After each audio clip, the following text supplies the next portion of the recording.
Okay, so today I'm going to be doing my Buddy Reads monthly wrap, talking all the books that I buddy read in the month of October.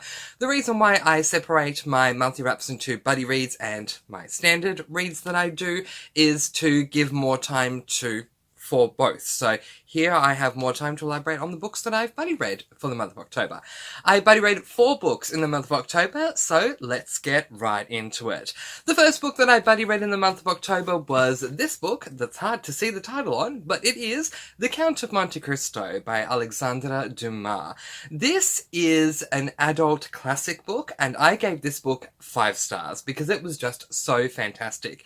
This particular edition is 1,276 pages long, and I just loved it from start to end. I got through it in the space of a week, which apparently is quick reading, so there you go. The basic premise of this book is that we are following a man by the name of Edmond Dantes. At the beginning of the book, Edmond is on a boat. He's part of the crew, I guess, and when the boat docks back into port, well, I don't know these terms, but anyway, the ship's owner tells Edmond that he's so proud of him that Edmond is going to receive a promotion to become the ship's captain.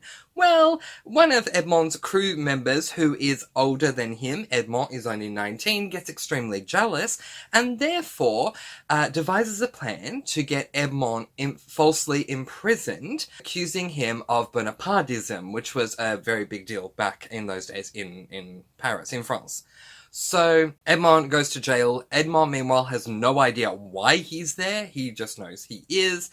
And he's there for 14 years. He uses those 14 years to plot his revenge. And when he gets out, that revenge goes down. And oh my gosh, it's so good. This was the perfect book to read in October to start my October reads.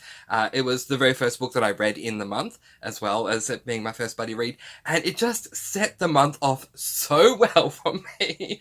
Edmond just did this amazingly. This book has been described, when it comes to Edmond, by other reviewers as, in the beginning, we know more than Edmond does, but by the time we get to halfway through, suddenly Edmond knows more than we do, and I do agree with that, but that just made for so many surprises around each and every corner in the second half, but it was just so good, and even I got to a point with the ending where I thought that, okay, we're just going to get a nice, pretty ending with a nice little ribbon wrapped around it. No, not at all. The ending was just chef's kiss. It was so good. This whole book is fantastic. If you are someone who loves revenge stories, if you're someone who likes darker revenge stories, you are going to love this. The psychology behind what Edmond Dantes did was just fantastic. I absolutely loved this book, and I gave it, as I said, 5 stars. The second book that I buddy read for the month of October was not only a buddy read that I did on my Discord server, but also it was the buddy read that I originally planned to read with my mother for the Mum and Me buddy read for the month of October. And that book was this book, Bittersweet by Sarah Ockler. So, the reason my mum and I planned to buddy read this book in October is because my mother loves culinary fiction. So, culinary fiction, for those of you who don't know, are fictional books that revolve around food and specifically cooking. So, we read With the Fire on High by Elizabeth Acevedo in June, and we both absolutely loved that. It featured cooking quite heavily, and we just loved that. And I had come across Culinary Fiction's recommendations video somewhere on booktube, and this was a part of that video, so I thought, yay, we can read another Culinary Fiction. So I told my mum about it, we got really excited, then we started reading it. Well, my mum started reading it before I did, because I was reading The Count of Monte Cristo, and she started reading this before me. And she would call me all the time saying, this is not a culinary fiction. I don't know how anyone thinks it is, because it's really not about food. And once I started reading this book, I ended up completely agreeing with her. This is a book that revolves around Hudson. Oh, by the way, I would call it a YA contemporary romance, because that is what the publisher actually classifies it as. So I wish that I'd known that, because then Mum and I would not have had this as our buddy read. But anyway, so the book revolves around Hudson, who we open up with a prologue, and in the prologue, Hudson finds a bra in her laundry that isn't hers. She takes the bra to her mother, and ultimately both women find out that Hudson's father has been having an affair. Hudson, meanwhile, is an amateur figure skater who really has a lot of promise, and it looks like she could easily end up joining the pro league if she keeps going. So the night that the affair is discovered, she has an event, so everyone just gets in the car, Hudson, her brother, and mum and dad, and they try just not to think about things too much so that Hudson can go and skate in her event. And anyway, Hudson gets onto the ice with all these awesome feelings just going on in her mind, and she decides to, lay down, basically, and not skate. I mean, lay down in the metaphorical sense. She decides not to skate, the music starts, she doesn't skate, so she's eliminated, because she's just too blown away with everything that's going on, and fair enough. So then we jump forward 3 months in time for chapter 1, and Hudson's father has moved out of the home, and she has a very rocky relationship with him. He keeps sending her all these emails telling her about all the different women that he's with. Meanwhile, Hudson's mum owns and works in a diner, and Hudson works with her. One of the things she does is she makes cupcakes. However, the cupcakes are very much something we see from a zoomed out perspective. So if this were a culinary fiction, it would be a lot more in depth with Hudson saying, I then added in the chocolate chips and about, 2 cups of flour, and I stirred it together and it smelled like this. Instead, we're just getting Hudson saying, so I need to bake a batch of chocolate chip muffins that day. So I did, and then I did this. It's very much, glossed over. And also, Hudson apparently now wants to get back into figure skating, which I appreciate because I love figure skating personally. And so she attempts to go out and do that in a public skating rink outside somewhere because it's winter at the time. And she literally bumps into a guy and they both fall over. Typical YA romance. And turns out that this is a fortuitous circumstance for her because he has access to an indoor skating rink, and says to her that he is part of a hockey team who has been failing miserably. If she's happy to give them some pro tips every now and then with some kind of skating training, then he's sure that she will be able to use the rink after practice. So she goes about doing that. Look, I had a lot of issues with this book, and my biggest issue with this book was the fact that there was just too much going on at once. Like, seriously, for a YA, at one point I felt like we were following 10 different strands of things, and I really felt like shouting out to Sarah Ockler, grab the wheel, honey, you're swerving, because there was just way too much going on. I ended up giving this book 3 stars because I think objectively it deserves as such. It's not necessarily a bad book, but I can absolutely say that it's not the book for me, but if any of what I've said appeals to you, then I recommend picking it up. Give it a go. Let me know what you think. The third book that I buddy read for the month of October was this book, The Tower of Fools by Andrzej Sapkowski.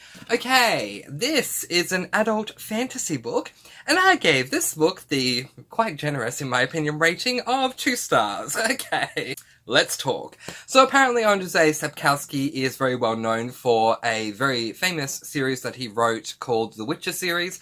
I've never read The Witcher series, so I don't know, but those who have read The Witcher series and The Tower of Fools say that The Tower of Fools reads in the same vein as The Witcher series, so if you enjoyed that, you might like this. For me, I did not. If you've read neither, let me quickly find a way to see if this book is the book for you. Have you read Lord of the Rings? Did you love Lord of the Rings? If so, pick this up. You'll love it.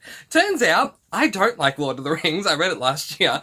And to me, this book kind of reads as a modern day version of Lord of the Rings. Like, you get through all the Lord of the Rings books and then you read this and it just feels like you're jumping forward in time. The reason why I don't like the Lord of the Rings series is because it deals with my least favourite trope, which is the travelling/questing trope where you either don't know where you're going, or you don't know how you're going to get there if you do, or you don't know what you're doing, so you're just travelling heedlessly, basically. And that's what we have with this book. The setup for this book is that we are following a guy by the name of Rainaman, something like that, who is in the opening sequence. We have a bedroom scene with him and a woman, and once that's done, her brothers storm into the room and basically say to Raymond, what are you doing? she's married, so Raymond has just committed adultery. Raymond ends up escaping the clutches of her brothers who want to kill him, but because he's escaped them, he needs to run and run far away so they don't catch him. So it's basically, I mean, just like Lord of the Rings. It's one of those, you know, I need to ride as far as I can. I do need to rest, but I need to make sure I'm far enough ahead so you don't catch me type books. And it just wasn't for me.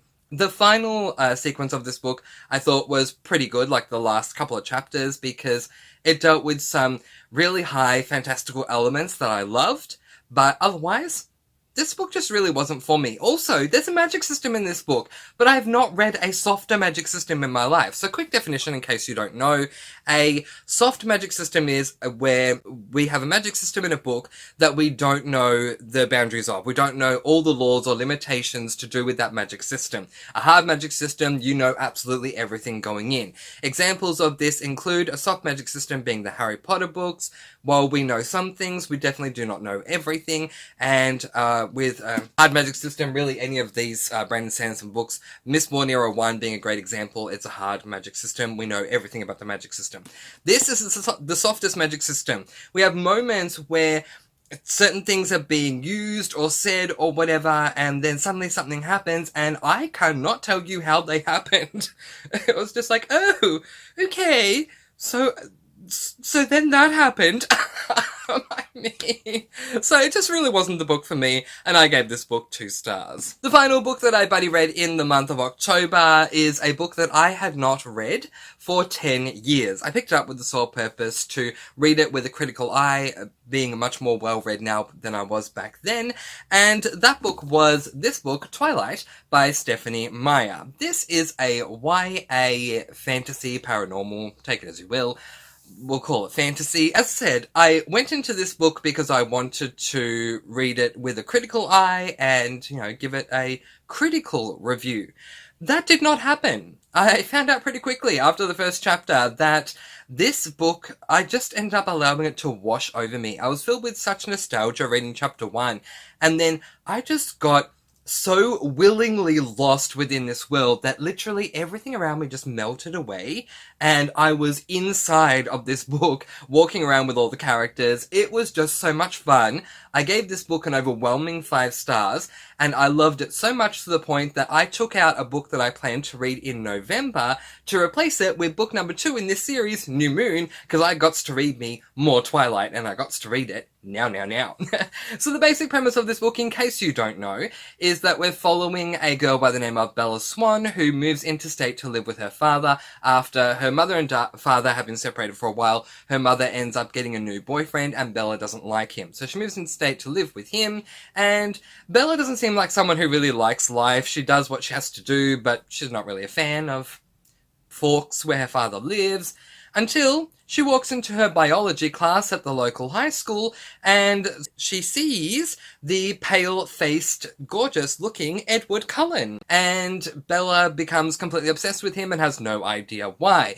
But Edward is hiding a secret. He is not simply human. Turns out, Edward is a vampire. So we find this out pretty early on, so I don't think it's a spoiler. Also, this series is really well known, so I don't think that's a spoiler.